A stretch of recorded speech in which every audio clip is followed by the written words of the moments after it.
Hello again, I'm Andrew Drane from Ray White 7 Hills. I hope you had a safe and happy holiday period.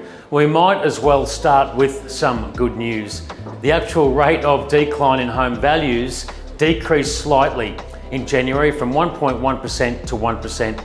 In the Sydney detached house market, this slowing of the downturn is most evident.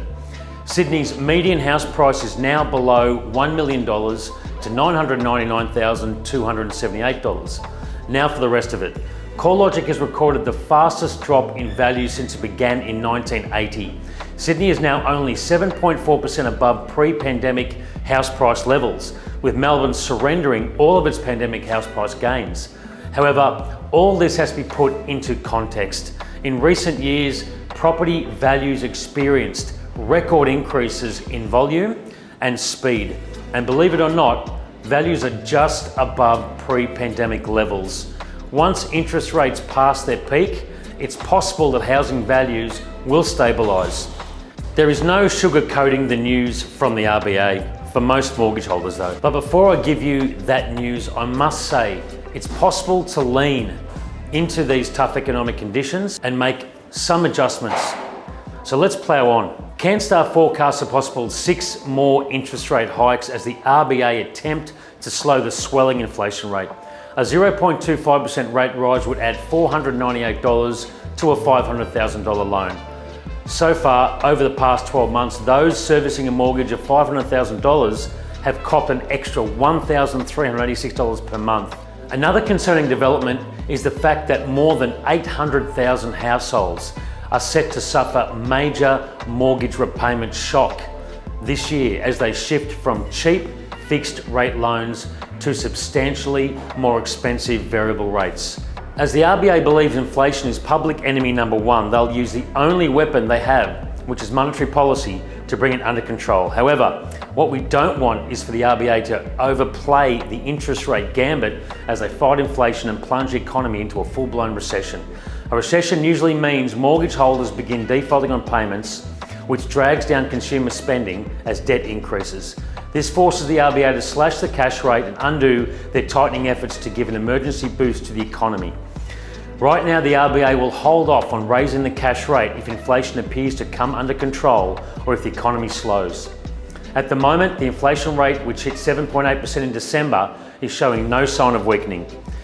The interesting thing is that unlike past recessions, it's not consumer demand that has driven inflation, but rather supply-side disturbances. Employment is still strong and consumer spending is still relatively high.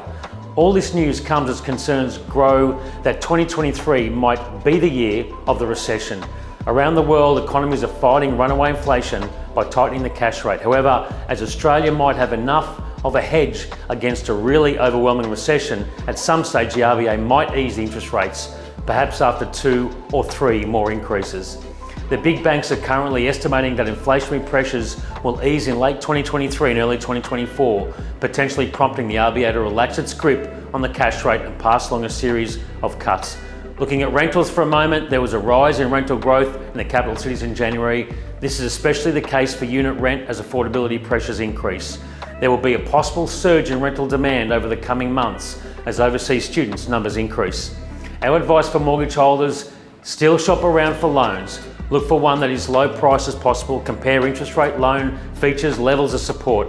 Refinancing to a lower rate will save hundreds per month on a 30-year loan. Keep thinking in terms of years and decades, not months. Get an offset account and get as much in there as you can as a cushion against future hikes. This might save you plenty on interest. Our advice for potential buyers is to take advantage of government aid. There are schemes such as buyers grants all over Australia, all aimed at making loans more affordable and accessible. The National Help to Buy scheme might be just what suits you. Just be mindful of such factors as your credit history as things tighten. Service your unpaid debts, then save, so you can perhaps be armed with a big deposit. For those who are well and truly still in the buyer's market, go forward with confidence into auctions. Supply at the moment is low as many owners are still sitting out the tough times. But as competition diminishes due to interest rates, vendors will be open to price negotiations As always, our aim is to give you the best, most productive advice during a difficult time. For those of you who are interested in the economics of the housing market, there's one metric to keep an eye on. That is the level of advertised housing stock. Low inventory levels put the brakes on value declines. But if supply rises and demand does not, the downturn might be prolonged. Keep an eye out. I'm Andrew Drane, Principal of Ray White 7 Hills, and I'll see you next month for more information and advice about getting through these difficult times. I'll see you then.